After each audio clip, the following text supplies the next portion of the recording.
Hey there, I'm Rick, but my buddies call me Head. I work as a broadcast engineer at WBDK, a local CBS station in Atlanta, Georgia. I've got a fancy graduate degree from MIT in electrical engineering and computer science, and I also picked up another degree in broadcast technologies. I've been working in this field for 22 years, taking on some challenging roles along the way. Before landing here in Atlanta for the past 5 years, I hopped around various TV stations on the East Coast. I'm 46 years old with dark hair, and I'm 6 feet 3 inches tall, weighing in at around 190 pounds. Some folks might say I'm good looking, but I'm no TV heartthrob. Been happily married to Sharon for a solid 22 years, and we've got 2 daughters, Melanie and Stephanie. Melanie's already tied the knot, and Stephanie's just about to graduate from college. Sharon stands at about 5 feet 5 inches, doesn't weigh more than 135 pounds, and rocks long blonde hair. She's a real sweetheart, both inside and out. These days she's working as a secretary for our pastor, Reverend Bob Shelter, and she's been doing that job for the past 1.5 years. Now let me tell you about last Friday. I had some extra time for lunch and decided to surprise Sharon by taking her out. I parked at the church office's side entrance due to the rain, hoping to get closer to the door. However, when I arrived, I found Sharon's office empty. Still, I went inside. While I was waiting, I overheard Sharon talking to Pastor Bob in his office. She was looking forward to Monday night and mentioned how great it was that I work on the Monday night football games for the station because it gives us a chance to spend time together. She also asked about a reservation at the Inn. Pastor Bob assured her, "Yes, it's all set. I've booked the Whirlpool suite again. Come over here and let me show it to you right now." I heard some rustling of clothes and then Sharon's moans. I was shocked, on the verge of feeling sick, and my anger was building up. I knew I needed to leave before doing something foolish. I couldn't bear to listen any longer. I had the urge to barge in and confront them, but I hesitated because I knew I'd lose control and maybe even get physical. Given my emotional state at that moment, I was certain I'd end up kicking both of them. However, I didn't want to face the consequences of my actions, so I made the tough decision to turn and leave. It was one of the most difficult things I've ever done. I wanted to lash out, but I walked away. I was pretty sure neither of them noticed me or knew I had been there. They had security cameras watching the main entrances of the church, but I had entered and exited through the side door without being spotted. I was so shaken that I realized I wouldn't be able to focus for the rest of the day. I called my workplace and explained that I wasn't feeling well, saying I needed to go home. I needed time to think about what had just happened, and being at home seemed like the best place to do that. Sharon wouldn't be home until after 4 p.m., giving me ample time to process everything. It became evident that Sharon was having an affair with Pastor Bob, and I decided that I couldn't continue to consider him my pastor. What I really needed to uncover was the full extent of their relationship, how long it had been going on, and what had led to it in the first place. I understand that some people prefer not to delve into these details because they believe they don't matter, but I'm not one of those people. I desperately wanted to understand why this had occurred in my seemingly wonderful marriage. A marriage that, in Sharon's eyes, apparently wasn't as wonderful as I thought. She wasn't the sweet person I had believed her to be, and I was determined to uncover the truth. I wasn't weak, and I was determined to get to the bottom of this situation, ensuring that both of them faced the consequences of their actions. Once I arrived home, I brewed a pot of coffee and went outside to sit on the patio, hoping the pleasant weather and fresh air would help me think clearly. I needed to make sense of everything that had happened. I won't deny that I shed a few tears that afternoon because I did. I understand I don't own Sharon or her body, but it deeply hurt me to think she'd been sexually involved with another man, or perhaps more, when she had promised herself to me on our wedding day.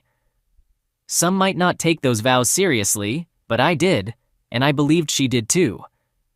Such a situation makes you question your entire set of values and wonder if you've been foolish your whole life to believe in faithfulness and love, and all that comes with it. Regardless of what anyone says, the most damaging part of a cheating partner isn't just the physical act, it's the loss of trust in them and everything they say or do. It's like throughout your whole marriage you thought they had your back, but now you realize they don't, leaving you feeling exposed and scared.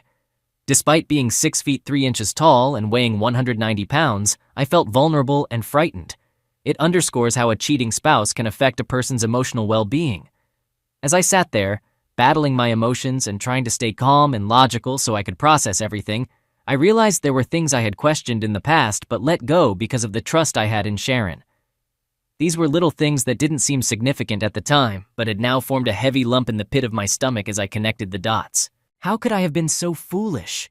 It was trust, plain and simple.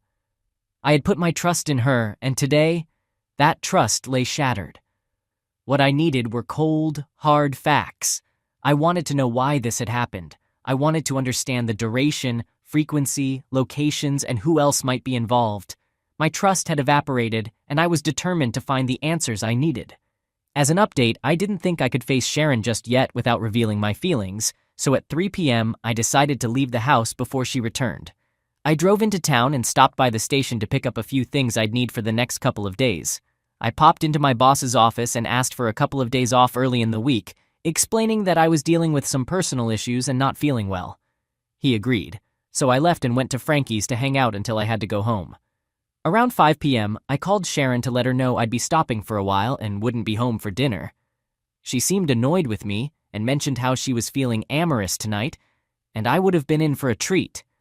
However, my plans were already made, so I told her to keep the mood hot for me, assuring her I'd take care of her when I got home. She replied sternly, "Don't count on it, mister. If you think you can treat me like that, you won't be getting anything for a while." Deep down, I thought to myself that this was precisely what I wanted to happen. I arrived home around 10:30 p.m., feeling quite intoxicated, but not too drunk to notice the bedroom door was shut and locked. I smirked at that and knocked on the door to see if she was awake, though I doubted it. I yelled, "Fine, if this is the game you want to play, then don't expect any intimacy from me, just deal with it." With that, I headed for the spare bedroom. The following morning when I got up, she was sitting at the kitchen table sipping her coffee. I could tell her coffee got a bit colder when I walked in. If I hadn't known she was an unfaithful wife, I certainly would have sensed something was amiss. I gave her a friendly smile and said, "No need to get up and make breakfast, honey. I'll grab something on my way to the golf course." I then headed out of the kitchen, walked into the garage, loaded my golf clubs into the trunk, and drove off. Shortly after, my cell phone rang, and I noticed it was her calling, so I chose not to answer. A few minutes later, I heard a beep, indicating she had left me a voicemail. I listened to it, and it was a message filled with anger, asking how I could do this to her and demanding I return immediately. The truth was, I had no intention of actually going golfing. I had used that as an excuse to buy myself a few hours to handle what I needed to. My destination was my former church. The last thing I wanted was to hear Bob preach again. It was still early when I arrived, so I knew there was a good chance no one would be around, and I was correct. I entered the building, having a key since my wife worked there. I made my way directly to the offices with the goal of placing remote micro cameras and mini microphones in her office and Bob's office.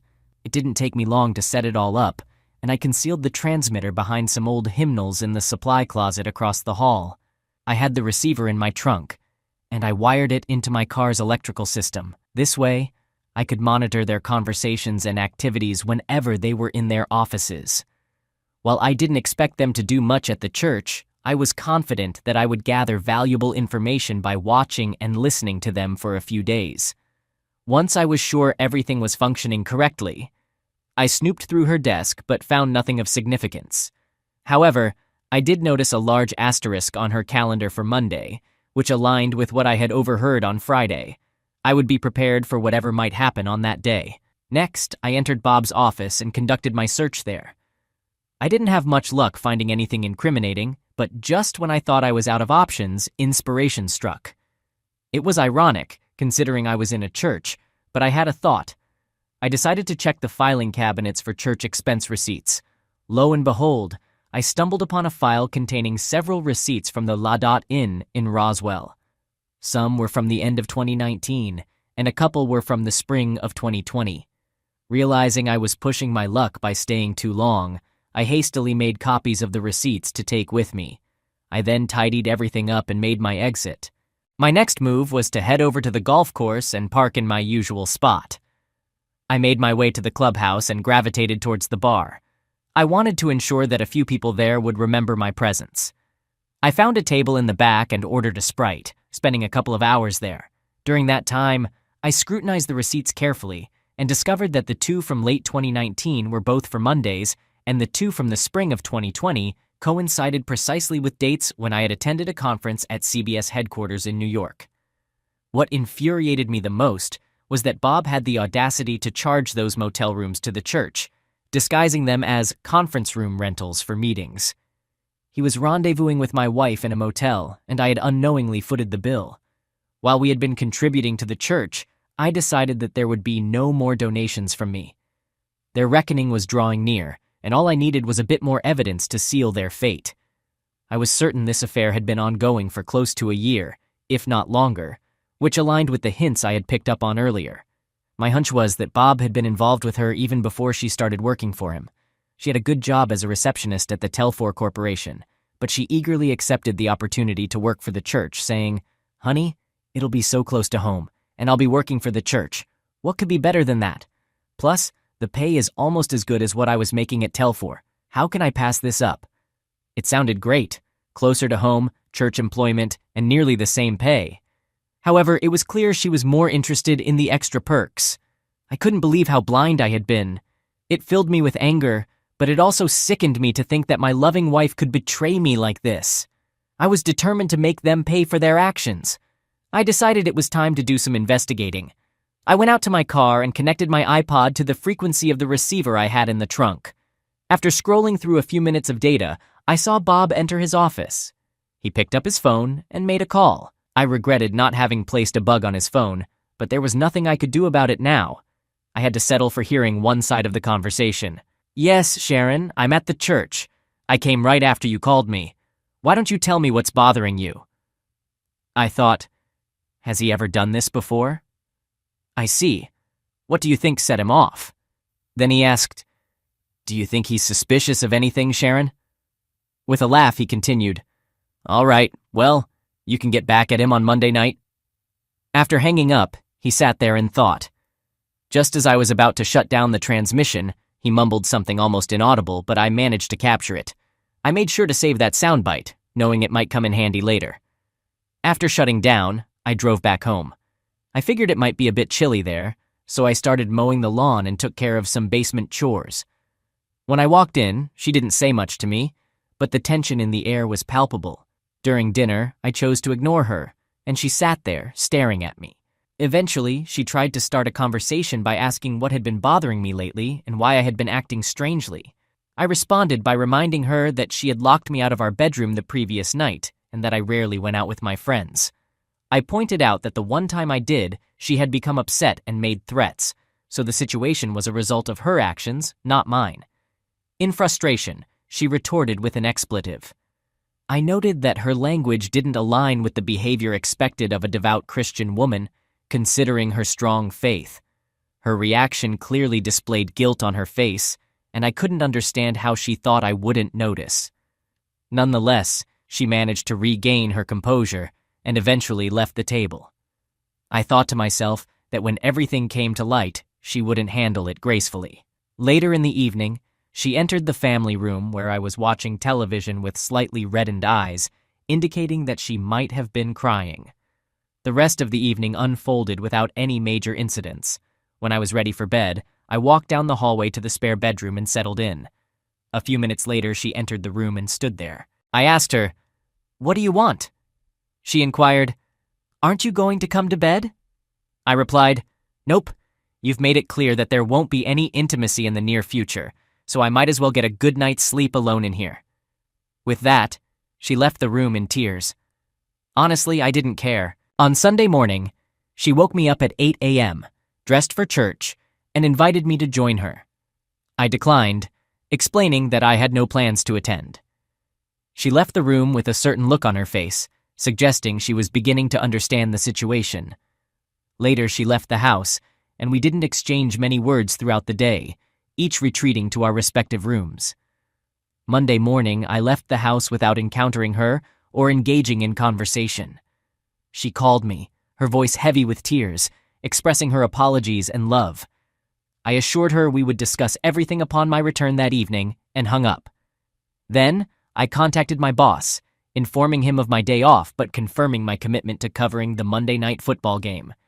He was satisfied with my availability and asked how things were going. I replied that they were proceeding as expected. My next destination was the Ladot Inn in Roswell. Update. So there I was, walking into the motel lobby, trying to look like I was just another guy on the job. I spotted the clerk, a young dude named Kevin, who seemed more interested in his phone than the comings and goings around him. I walked up to him with a clipboard in my hand. "Hey, got a service call for the Whirlpool suite," I said, tapping on the fake work order I'd put together. "Some complaint about the AC making noise? You know how it is with this heat, right?" Kevin gave the clipboard a once-over, his brow furrowing a bit. I kept my face straight, all professional-like. "Which room?" he asked, sounding a little puzzled. I told him the suite number, and for a second I thought he might call my bluff. But then he just nodded, handed me the key card, and said, "Make it quick, all right?" I was in the room in no time, dropping my tool bag down. But instead of wrenches and gauges, I had my little high-tech gear, mics, cameras, you name it. I was playing the part of the maintenance guy, but what I was really doing was setting up my own sting operation to catch my wife in the act. Installation was a breeze. I hid them so well you'd never know they were there. I was out of the room as quickly as I'd entered, giving Kevin a nod on my way out. "All set. No more noise from that AC," I told him, and he barely glanced up from his screen. I left feeling a bit like James Bond, if I'm honest. Kevin had no idea, and I was one step closer to knowing the real deal with my wife. Wild, huh? With plenty of time on my hands, I decided to attend to a few other tasks I needed to prepare. I visited our bank and obtained cashier's checks for half of the funds from both our checking and savings accounts. Afterward, I canceled our joint credit cards. Following that, I contacted my broker and arranged a meeting shortly after lunch to make adjustments to our investment accounts. I also reached out to my attorney to discuss the divorce and other legal matters. We scheduled an appointment for later in the afternoon when he would be available. Next, I drove to Planters National Bank in Marietta, Georgia, where I opened new accounts in my name only and deposited the cashier's checks. I had lunch in Marietta, although I didn't have much of an appetite. After finishing lunch, I headed to my broker's office to discuss the investment portfolio changes he had prepared. These changes divided our investments equally without selling any assets to avoid unwanted tax implications. I took the paperwork with me. Following that, I met with my attorney to review the divorce papers he had drafted. I proposed a no-fault divorce with an equal split of assets if my wife agreed to sign them immediately. If she refused, I had him include a provision for filing for divorce based on adultery. I was fairly confident she would sign them right away. With everything taken care of, all I had left to do was grab dinner and then head to the station to oversee the Monday Night Football broadcast. After leaving my attorney's office, I turned on my cell phone and discovered a couple of messages from Sharon. In her messages, she expressed concern and asked me to come home before the game, stating that my recent behavior was worrying her deeply. She professed her love for me and how torn apart she felt seeing me like this. Despite being aware of her plans for the evening and my own knowledge of them, she could still send me these messages. It made me question my judgment, thinking, I must be the biggest fool ever to have loved and trusted this woman. I had reached a decision. The only possibility of salvaging my marriage rested on whether she would show up at the motel tonight. Her decision would be a clear indicator of whether she cared enough to try to rescue our relationship, acknowledging its precarious state. At 8 p.m., I activated the system in fully automated broadcast mode, and Monday Night Football commenced. I configured the system to monitor the feed from the motel room. Precisely at 8:15, Bob entered the room and initiated a call, telling her, "Hey baby, I'm in the room, get over here as quickly as you can." Sharon replied, "Okay, honey, I'll be there in a few minutes." After ending the call, he muttered a few more words that I overheard, though I would need to listen again later to confirm the exact content. My marriage appeared to be unraveling, and while I didn't anticipate her ending it, the pain still cut deep. This experience only reinforced my determination to make them face the consequences. I took out my list of people to contact and began dialing, a task that consumed nearly half an hour. Sharon had already arrived at the motel, so I returned to monitoring the video and audio feed. She expressed, "Oh God, Bobby, The thought of you being intimate with me excites me so much. I really value these nights together," she confided. In response, Bobby invited her closer, saying, "Tonight, darling, I'm going to fulfill your desires." She responded, "I adore it when you talk passionately to me, Bobby." My heart sank, and a nauseating feeling washed over me. Here were a pastor and a church secretary along with my once sweet and loving wife, descending into a dark abyss of depravity that I couldn't comprehend. In the moments that followed, I would witness just how twisted they could become. They both deserved the consequences that awaited them. There was no doubt about it. She positioned herself on the bed, and I couldn't bring myself to describe it any further. The person who had once been the love of my life. He finished his act, and I understood that our future together was irreparably shattered. Though consumed by agony, my seething anger kept me focused. If they had seen me in that moment, they might have cowered in fear and dread. At that point, I had lost much of my humanity. My sole purpose was to bring them to justice. After enduring their actions for 45 minutes, I had seen enough. It was halftime during the football game, and it was time for the halftime show. I switched the system to live assist mode and began playing back the recording of Bob and Sharon from the beginning. Within minutes, the phone began ringing relentlessly. I chose to ignore all the calls and took out my cell phone. I dialed Sharon's number, and the ringing echoed through the monitors. She glanced at her phone and remarked, "It's Head. This time I won't answer his call. Let's see how he likes it." I hung up and dialed again.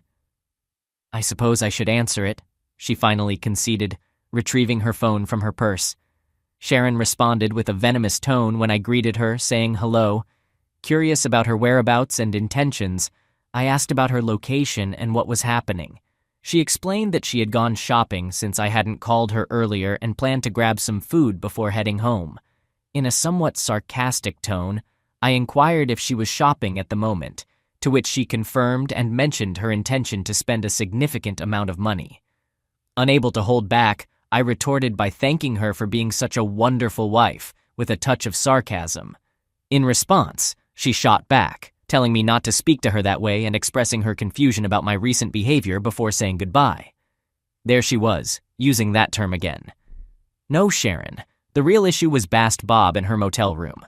As their activities appeared to be winding down and she was taking one last shot, I contemplated interrupting it. Knowing she wouldn't answer her cell phone again, I dialed the motel number. "Kevin, it's Head. Aren't you watching Monday Night Football? No? You should be. Could you ring the Whirlpool suite for me?" After just 2 rings, he picked up. "Hi, Bob. Can I speak to Sharon once more?" She came on the line, questioning why I was calling. "Well, Sharon, it's like this. I know you've been unfaithful, and I'm well aware of your location and activities. I plan to file for divorce, and you'll find yourself without a place to stay. Bob might also face some consequences." Confused, she asked, "What are you talking about, Head? I can't make sense of your recent behavior. What's going on with you?" I simply replied, "Sharon, the charade is over. I suggest you turn on Monday Night Football and enjoy the halftime show. I'll see you later. Goodbye." I watched on the live monitor as she went to the TV and tuned in to MNF. "Oh my God, no!" she screamed as she watched the streaming video of herself and Bob engaged in their activities. Due to a time delay in the live feed, she witnessed a substantial portion of what the entire Atlanta area had already seen. Her response was limited to repeating, "Oh no," as she hastily got dressed and fled the room.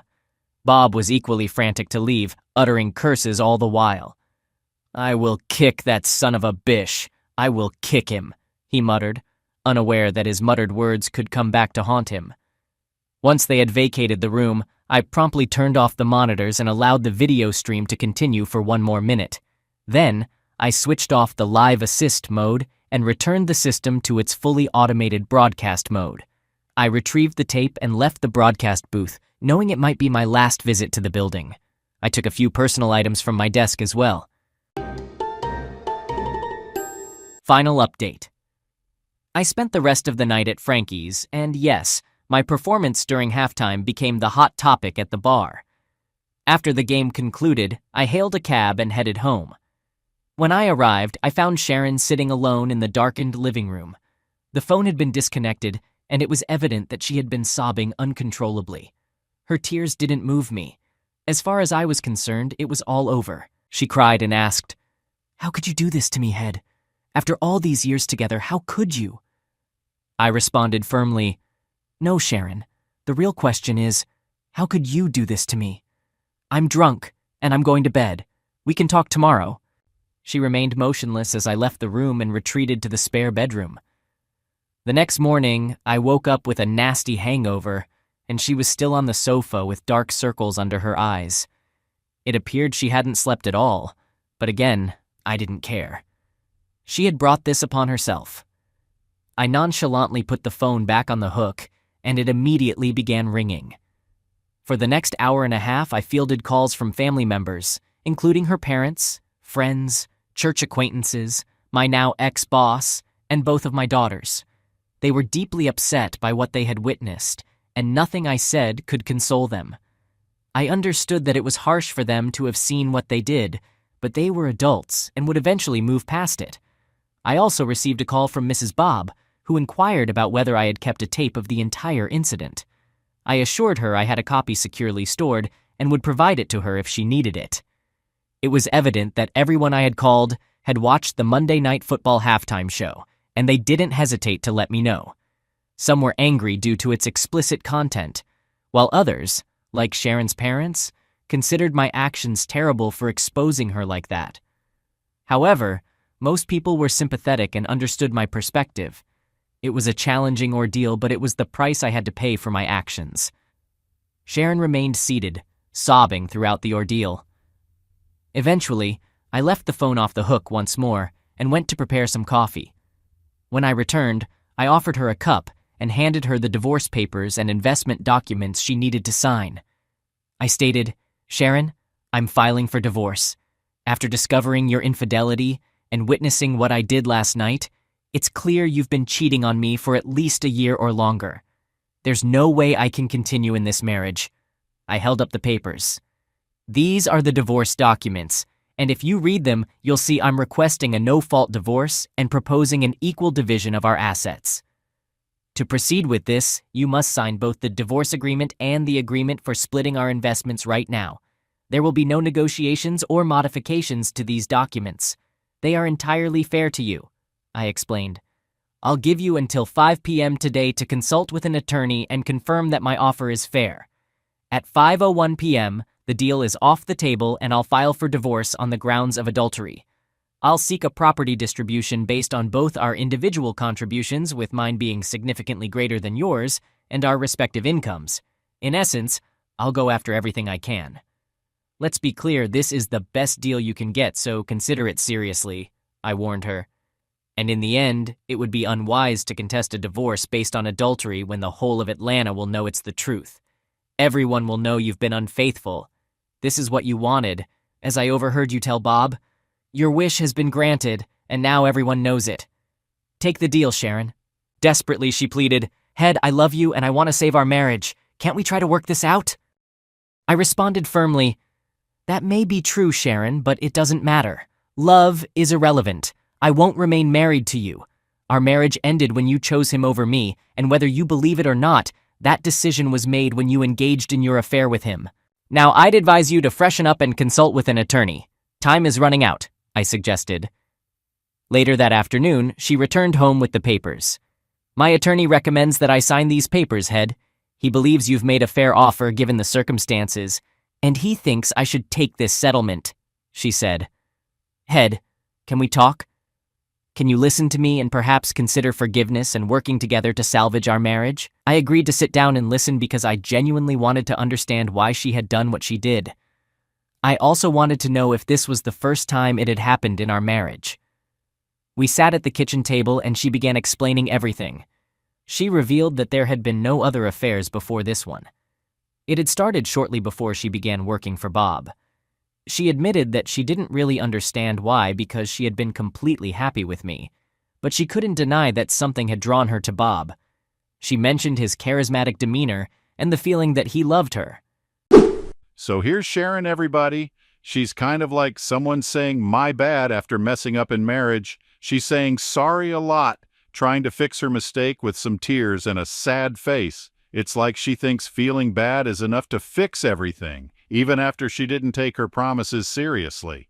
It's like when a dog chews up your homework and then acts cute, thinking you won't be mad. Tough luck, Sharon. Life's not a game, and you can't just say sorry to make it all okay. Seems like just being sorry isn't enough right now. I acknowledged Bob's charisma, but shattered her perception when I played back 2 sound clips I had saved. The first was Bob muttering on the first day, "That idiot better make sure her husband doesn't find out about our affair." The second soundbite was from the room just before she arrived. "I'm going to use her tonight. Tomorrow I'll end it. If she causes any trouble, I'll threaten to tell Head. That should keep her in line. I can't risk her husband discovering our affair and exposing everything." "So, Sharon, not only did you damage our marriage, but you were mistaken about Bob's feelings for you," I pointed out. "No, Sharon, there's no way I could continue our marriage for 2 reasons. First, you broke our marital vows, and I can't live with that. And second, you would never find happiness with me again either. I could never satisfy you after this. No, Sharon, no matter how much love there might be between us, it wouldn't be enough to overcome the damage you've done to our marriage." She just sat there crying, knowing that what I said was the truth. In the end, she signed both sets of papers. I informed her of my decision to move out, allowing her the time she needed to find a new place to live. I didn't believe she could afford the house, and to be honest, I didn't want to stay there either. Our agreement stipulated that the house would be sold, with the profits split evenly, just like our other assets. Besides, the house held too many memories that I wanted to leave behind. I gathered the paperwork and bags I'd prepared the previous day and left the house. I headed to my broker's office to drop off the papers and then checked into a hotel for the night. The following morning, I had an appointment with my attorney. We discussed the divorce papers, and he agreed to file them with the Superior Court of our county that same day. During our meeting, we also delved into the predicament I found myself in at the radio station and with the FCC. My attorney explained that the FCC had the authority to issue civil fines, revoke broadcasting licenses, or deny renewal applications. Furthermore, those found guilty of violating these regulations in federal court could face criminal fines and a maximum prison sentence of 2 years. Given the circumstances, my attorney believed that jail time was unlikely, but substantial fines and the end of my broadcasting career were inevitable. I would have to seek a new line of work. In just a matter of days, the consequences of my actions became painfully apparent. I was served with legal notices from the FCC and had to prepare for several days in court to defend myself. I won't bore you with the intricate details of the case, but suffice it to say that the fine imposed on me amounted to nearly a year's worth of my salary, depleting my savings account. Even worse, my broadcasting license was revoked, and I would be prohibited from working in my field for the next 2 years. However, there was a silver lining to this dark cloud. TT had watched Monday Night Football as well, and despite the illegality and vindictiveness of my actions, he showed me compassion. He offered me a job with responsibilities that complied with the FCC's restrictions. It seemed that he had experienced his own share of troubles in his recent divorce, particularly at the hands of Henry's daughter and Peter's sister, which may have softened his stance towards me. I suppose I did have one thing to thank HJ for in the end. Bob confronted me once at Frankie's. He seemed ready to throw a punch, but somehow I managed to hold one of his arms tightly. "Listen, Bob, I don't ever want to hear from you again. Is that clear?" I stated firmly. He grumbled, "Fine with me." I felt like giving him a final kick. "Bob, I possess an audio recording of you making threats against me. If I take that to the police, I believe I have every right to obtain a restraining order against you and possibly press assault charges. With the evidence on hand, you could end up serving time in prison. Is that what you want?" He shook his head in disagreement. As I delivered one more kick for emphasis, I added, "Well then, I suppose this will be our last interaction." He is no longer a pastor. He lost his job with the church, and the denomination revoked his license and nullified his ordination. The last I heard, he was working at a city travel agency. His wife divorced him on grounds of adultery, and she received a substantial settlement. I'm moving forward with my life. It's not perfect, but I'm finding ways to be happy. I've dated a few women over the past several months, but haven't gotten into a serious relationship. When the right woman comes along, I'll marry her. I know it's just a matter of time, and I'm willing to invest the time to find the right person for me. I occasionally run into Sharon. We both attended Stephanie's college graduation and the baptism of Melanie's first baby. I was polite, but I made it crystal clear that I had no interest in friendship or any kind of relationship with her. It was evident to me that she wasn't happy. I could see she was emotionally suffering from our breakup and regretted her actions. However, the issue was not her regret, but her betrayal of me and our marriage. If I were a different person, maybe I could have forgiven her, but my values are quite inflexible, and there wasn't much room for compromise. She will have to live the rest of her life with the knowledge that what she sacrificed for her affair with Bob was me and our life together. I was just an ordinary man who loved her deeply, but she chose to discard it all. Yes, she let go of me. Regrettably for her, she also forfeited any semblance of respectability, as anyone who witnessed her infamous performance during the Monday Night Football halftime show knows that she is an unfaithful wife. Rumors suggest that she receives numerous date offers. To her credit, she has declined them all. It's not a very fulfilling way to live life, but I didn't do this to her. She brought it upon herself.